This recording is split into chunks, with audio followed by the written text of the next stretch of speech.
You Cowboy fans are a little bit miserable today, aren't you? I mean, after all, you went from 3-0 and undefeated and everybody talking about that Super Bowl to being a mid-500 team right now. A matter of fact, right now, I'd say those playoff aspirations that you have are in low danger. I wonder where you're going to go from here. And I know you're wondering, what is that Stephen A. Smith going to say? Well, guess what? Today's Stephen A. Smith's birthday. But his present arrived yesterday.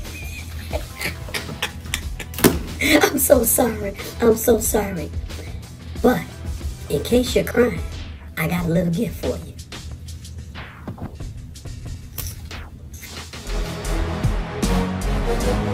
We just got to go out there and play better football. We're not playing very good football right now. Prescott throws it in the end zone, incomplete. Sure do it. It's going to be a long plane ride home. Oh, boy. How about the Cowboys? What's going on, everybody? Welcome into First Take on a Monday. Molly Karam Rose, Max Kellerman, and the birthday boy himself all fired up. Happy birthday. Stephen A. Smith, happy birthday. Thank you, Conley. Thank you, Conley. I just want to say this. My birthday's today. Yeah. But my present arrived yesterday.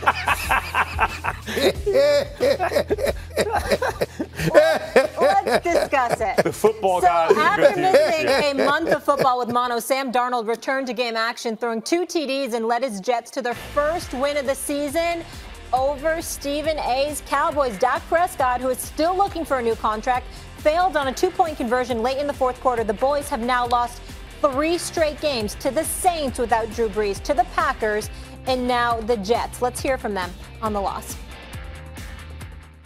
We just got to go out there and play better football. We're not playing very good football right now. So, I guess every week, just got to get back to work tomorrow, get in the film room, see what went wrong, see what went well, and learn on it and, get better. To lose a game to an 0-4 football team, what does that do to the psyche of this locker room? The psyche? I don't even know what that means.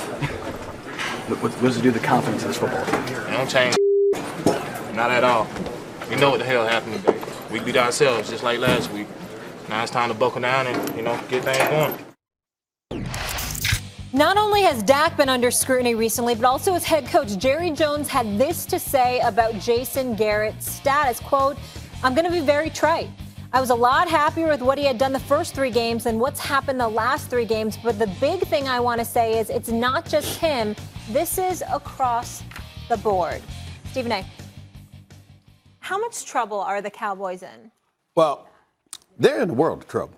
Let's be very, very clear about that, Max Kellerman. They're in the world of trouble. Because when you look at the NFC, you see how this works?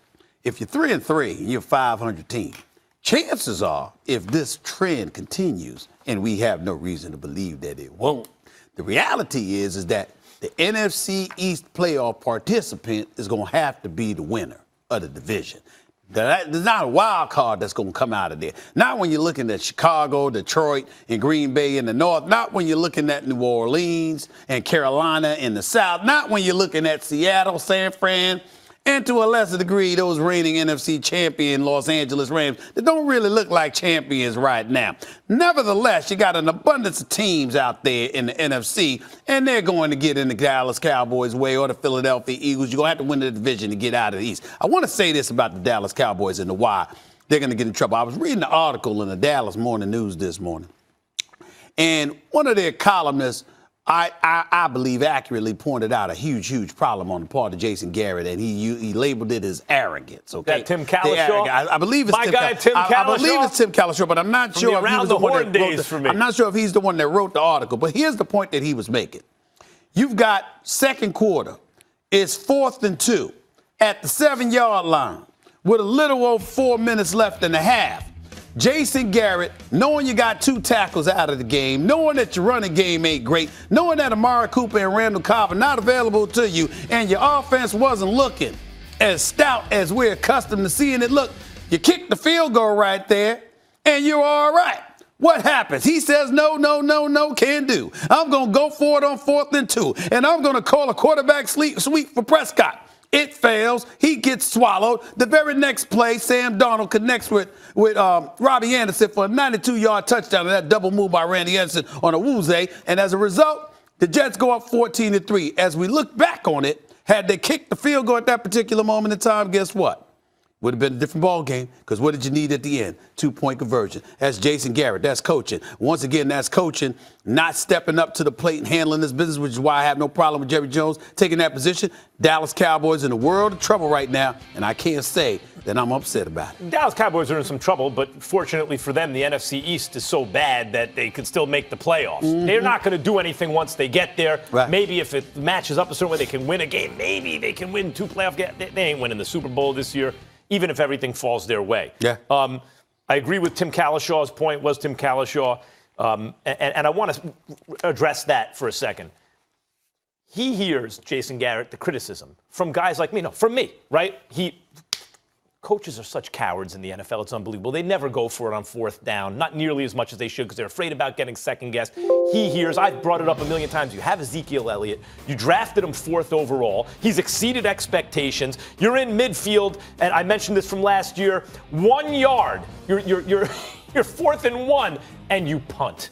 Right? That tells you everything I need to know about Jason Garrett. So here he is. He hears that kind of criticism. He's thinking, 4th and 2? I'm going to go for it, right? No, but it does depend on the circumstance. Here and there, you have to take it into consideration. I usually don't care, and I'm not going to even kill him now. If you go for on 4th and 2, I usually like that. I'm not going to kill him now. But Tim Callishaw has a point. Pay attention to what's going on. Ezekiel Elliott just didn't do anything the last time he touched the ball. And the main thing is because your 2 tackles, your starting tackles, who are all universe tackles, aren't there. And that's when you choose to be aggressive, right? When maybe you should think, let me take the points, then you choose to be aggressive. The Cowboys are in some trouble in the sense that they should have a better record than they are right now and be more in control of their own destiny. They're not, mainly because of injury, but also because their head coach isn't good enough. And even when Jerry Jones talks about Dak, and we'll get into it later on, in the end, it's going to come down to a decision, head coach or quarterback. They've isolated every other variable. They have everything else they need. I do not believe he will choose the head coach. So not only are the Cowboys in trouble, but Jason Garrett in particular is in a world of trouble. Jason Garrett will be gone at the end of this season, barring a miracle, meaning barring if they make the playoffs and make a run in the playoffs. Jason Garrett will be gone. He will not last. If this team is not successful this year, Jason Garrett won't be back as the next head coach of the Dallas Cowboys. That's number one. Number 2, I think Dak Prescott, we'll have a conversation about him later. It'll cost him some money. Number 3, I forgot who we were showing that video of the guy that, on Dallas, the defensive side of the ball, that said we beat ourselves. Well, isn't that what I always say? That black cat running around that franchise? Then how many times have I had to say to all of y'all's, just wait. Take your time. All right. Don't rush it. They will not let you down. What can go wrong will go wrong. And we're seeing it. I must say I'm disappointed. I think we're seeing it earlier than I anticipated. I would have liked to have waited later. I would have liked to have waited later because it's modifying the expectations of Dallas Cowboy fans. And by the way, that's kind of, it's kind of massaging their misery to some degree. I want them here and plummeting around Christmas. I don't like the fact that it's happening this early. All right. I'm very disappointed. For me, this team's success will be defined by how they perform in the postseason. Like we mentioned, they're tied with the Eagles at 3-3. They face off on Sunday Night Football. The Giants are only 1 game out of first. Don't do that, Molly. I'm just pointing out facts. All facts. Well, you the one sitting there, the Dallas Cowboys, what they do in the playoffs, they might not make the playoffs. Lamar Jackson has been on fire lately, but does he actually make the Ravens Super Bowl contenders? Stephen A., what else you got? Got a lot more to come your way on First Take. Is it time to admit the Cleveland Browns made a mistake by choosing Baker Mayfield's boy, Freddie Kitchens? Plus, even though the Eagles were grounded in Minneapolis, I'll tell you why I'm not concerned about Carson Wentz. Also, I'll tell you why I'm saying Deshaun Watson is a better MVP candidate than Patrick Mahomes. That's right, I said it. All that and more coming up. First Take in the house. You know what time it is.